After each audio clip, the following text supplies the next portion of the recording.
Hey, part three, guys. Sorry about that. Hope you guys pick up right where I left off. I was talking about King Griffey Jr. being selected to the All Century team, and Barry Bonds not being selected to the All Century team. And baseball and a hobby in itself, as far as these cards, how can the greatest of all time not have the most value? That's what's wrong with the sports or with baseball cards. The greatest of all time has no value or very little to what he should have. That's the main reason what's wrong with baseball cards today. It's plain and simple. Barry Bonds should be, this card should be worth 10 times what this card's worth. It's way older. It's just the way it is, man. That's what it should be. This card should be way more valuable than this card. But this card right here is 3 times more. That's what's wrong with the sport or the hobby. King Griffey Jr. should be, he's where he should be, I think, as far as the hobby and the value goes with him. He didn't live up to expectations. To me, this is the card that most people considered to be the pinnacle of the hobby. In 1989, or I don't know, I'm gonna say let's go to like 1994. King Griffey Jr. really started to stand out. He was, the most exciting player to watch in the game. He became very popular, and then the strike happened. Well, and then in '95 he got hurt and he missed most of the season. But then he came back and finished strong in the postseason and stuff like that. So then he had great, amazing years in 96, 97, 98. He had a really good season in 90, 92, 93 also. But he was really young. And, I can't say enough good things about Ken Griffey Jr.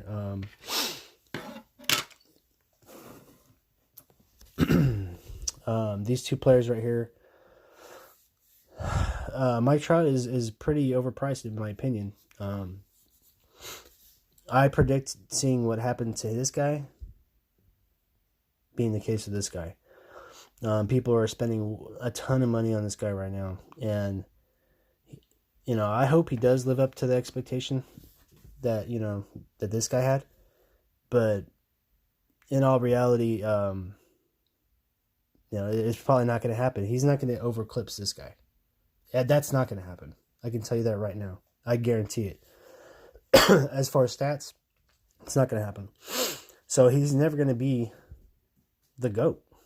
He might be the clean GOAT, but he's not going to be the GOAT. And he might not even pass up this guy, in my opinion. And in their primes, if I had to pick if I was a manager and owner and selecting between Mike Trout and Ken Griffey Jr., I'm going to Griffey Jr. all day. And nothing against Mike Trout. I think he's a great player. He's the best player that we have right now, and rightfully so. He's an amazing player. So that's what's wrong with the sports cards. It all started with the steroids and it coming out, and then him having to prove to everybody that he was better than these guys, and making that decision to do what he did. And he never actually even tested positive, by the way. So, I can't say, for sure if he did them or not. You can put on muscle without taking steroids. So, anyway, so that's to me what's wrong with the hobby. You don't want to, spend an outrageous amount of money on cards like this, and then lose your ass. And as far as it being an adult thing instead of more of a kid thing now, and it's just the way it is. They're valuable, so kids don't have that kind of money. But they all got iPhones, so go figure. I don't know. I'm gonna show you guys something on eBay with Mike Trout. I'm gonna use my other phone here.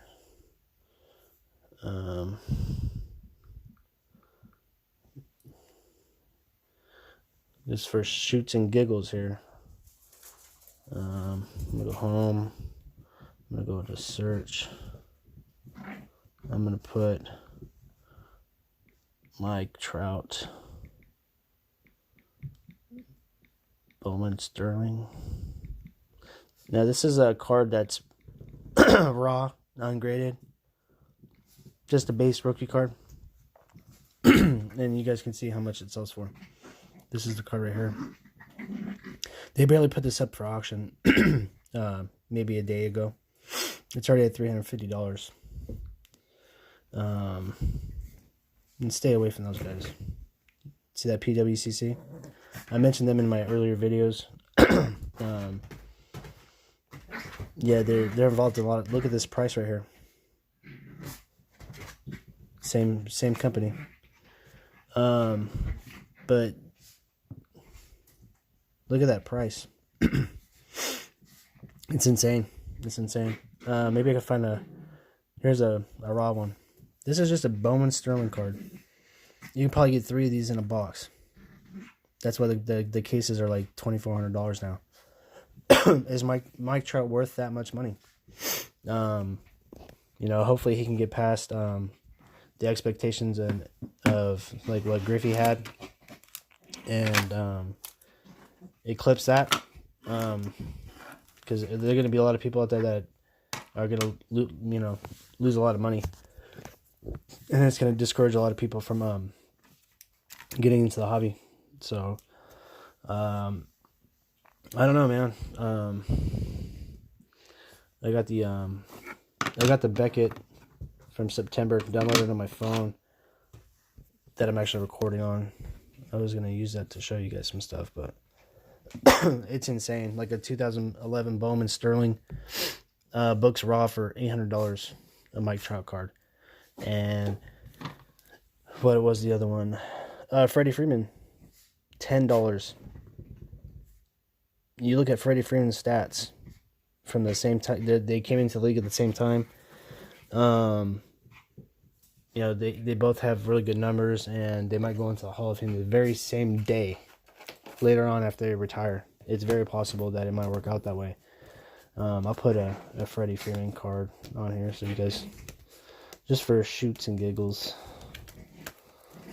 if I can find it. I got so many cards. It's a good thing. I like cards. This is a really fun hobby.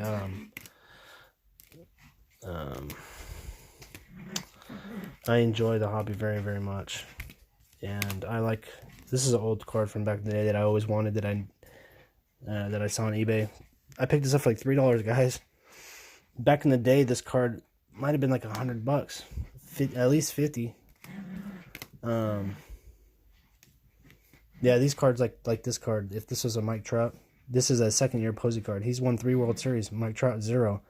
I bought this card right here, the X Factor. Number to 299. If this was a Mike Trout card, it'd be like a $1,200 card. But I picked that Buster Posey up for like, I don't even remember, maybe $5, something like that. Just stupid. I think he's just a little overpriced right now, in my opinion. I don't know why people are shelling out so much money. I get the fact that he's young and he's doing some amazing things for his age, but that much, it's just crazy. It's insane how much his stuff is going for. I'm still trying to look for that Freddie Freeman card. I have a 2011 Freddie Freeman Topps Update rookie card somewhere. I don't know where it's at. But that card, the Mike Trout card's like $500. The Freddie Freeman I picked up for $10, $15 is, Mike Trout worth 500 times the amount that Freddie Freeman is. That's a lot, man. I don't agree with that at all. So what's wrong with sports cards, with baseball cards? First, it's the actual sport itself, with the scandal, with the steroids, with the GOAT not actually being worth a damn thing compared to what he should be worth. Somebody like this being way overpriced, in my opinion. That's just my opinion. And then, the sport itself in general, I mean, we got a lot of guys like this guy right here. I like Juan Soto a lot. I'm just using him as an example because, well, let's face it, he is, I'm not sure what ethnicity he is, but he's something like Dominican,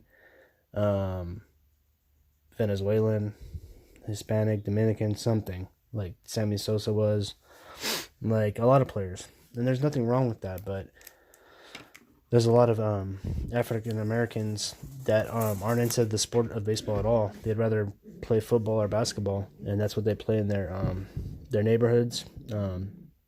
And there's a very lack of interest in baseball, and the scouts tend to be doing a lot of scouting in the Latin American companies or countries, I should say. Let me start over. Countries. Looking for bargains for good athletic players that they can sign cheap. And that hurts the sport because there's a lot of good players here in the country that get overlooked. Guys like Sean Murphy on the A's, good player. He's a catcher. He had to walk on at a city college and earn a spot in the big leagues, and he had his rookie year and with the A's this year, and I hope he does some really good things because he's the epitome of somebody like myself where I used to play, and I wish I would have made it, but I kind of gave up a little early on it. But so yeah, that's what I think is wrong with the hobby. The sport is obviously first, and then technology. The kids can look up anything on their fingertips anymore. They're not interested in looking at a baseball card for stats. Before, you could be like, what's this player all about? And look at his. You couldn't just get it on the internet and look up anything or video. And even on ESPN, like I remember I used to hate football because I would have to sit through a bunch of football highlights to get to the baseball. It used to be 26 minutes of football and then 4 minutes of highlights in baseball, even during the most popular time, the playoffs when football started. So I don't know if baseball is America's pastime anymore. I love the game. I love the hobby, and I'd like to see it flourish. Grading cards are really important these days. You have these guys, which are these guys also, but this is the more valuable one, Beckett. Beckett too. Then you have the PSAs, which don't even send stuff to PSA. In my opinion, you guys just leave them alone. That's my take. They they grade cutted cards or what's the correct term for trimmed cards? Yeah, they just say, okay, it's trimmed, it's okay, no big deal. We're gonna get our money. Use these guys, SGC. You can go onto eBay and look at 1952 Topps Mickey Mantle cards that are graded by SGC. Now, use your own common sense. If people have a $20,000 card and they're willing to send it to SGC to get graded, they haven't ever been accused or anything of any kind of scandal. They're clean cases. Just to me, just look at the difference as far as lookability. Doesn't that look amazing? I don't know, man. The SGC's got it now. Hopefully they can pick up their game a little bit as far as like doing subgrades like this. How it has different subgrades. I think that would be a good thing for them. There's some things that they can do to improve their what they have to offer. But yeah, I can talk about this stuff all day. So if you guys have any comments or questions or anything about what I've been talking about, there's more to talk about. There's much more to talk about. I'm gonna probably make another one. I'm gonna upload all 4. Something that I haven't talked about at all is during the during the 90s, the inserts were huge. There's not that many inserts now, and they're bringing back a lot of retro styles. There needs to be new ideas. They need to bring back inserts.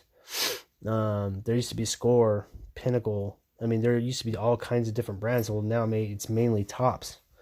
Bowman is Topps. So when you see Bowman, see how it said Bowman? That's Topps.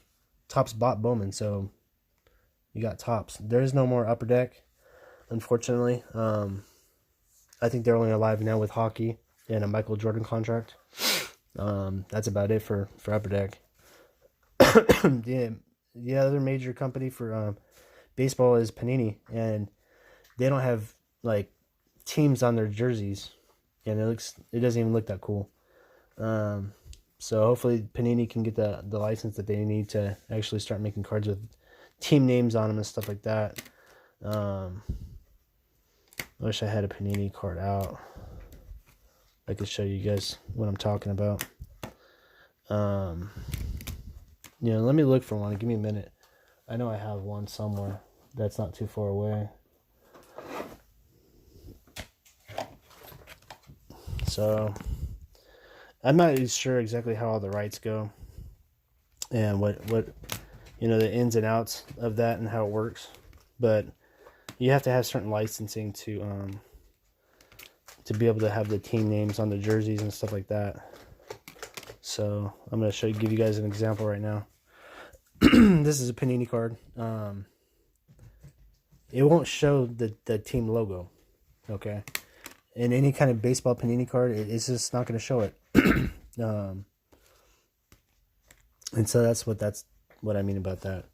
But if you take a Panini football card, it does. See, you can see the right there on his helmet, the Patriots, and then see that how it has the big Patriot logo.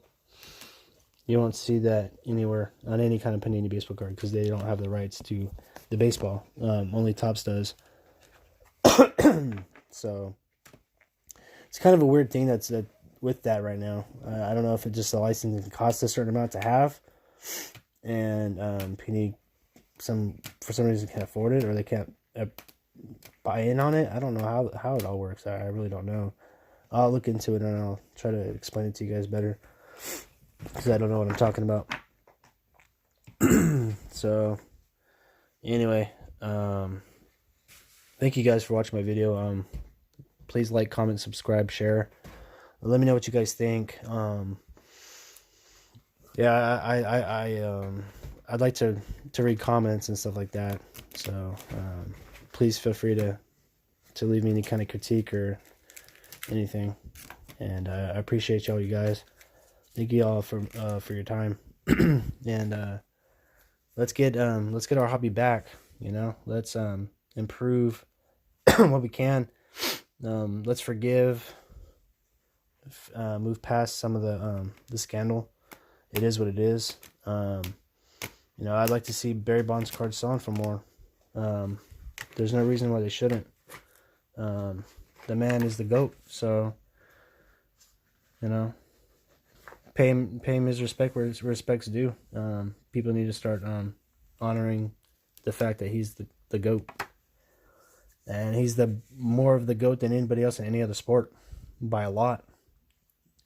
The only other sport that I could think of where maybe somebody dominated equally is Tiger Woods in golf. Tiger Woods was pretty much, if he was in a tournament, you knew you were going to either come in second or somewhere after that. You weren't going to beat Tiger Woods for the longest time. And that's how it was. And when Barry Bonds dominated baseball, that very same way. So Michael Jordan didn't dominate basketball that way. Tom Brady didn't dominate football that way. Tom Brady's been really lucky. And you know what, Tom Brady, he's been involved in some stuff. He's been suspended for 4 games. All the Tom Brady tuck thing, and he hasn't been exactly an angel, and I don't know why people forgive him. It's kind of weird. And another thing that I don't really understand too much. Well, I guess I do understand it, but I don't like it.